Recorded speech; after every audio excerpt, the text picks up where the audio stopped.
Good morning sir. बैठो बच्चों लोग। Thank you sir. चलो बच्चों, अब थोड़ा टेस्ट की बारी है, टेस्ट ले लेते हैं। प्यारे लाल, तुम उठो और बोलो, रविंद्रनाथ टैगोर कौन सा नारा लगाया था?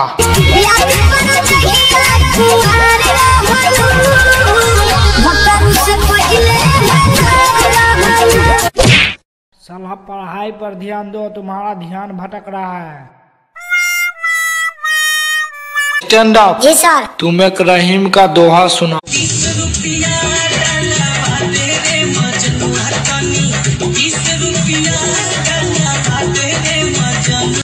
फायदा यूनिवर्सिटी में तेरा नाम टॉप पर है।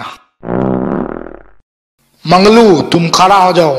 तुम बताओ, महात्मा गांधी का जन्म कब हुआ था? सर हमको क्या पता, डिलीवरी में हम थोड़े न गए थे, हम यहाँ पढ़ने आते हैं। उम्र सारी ये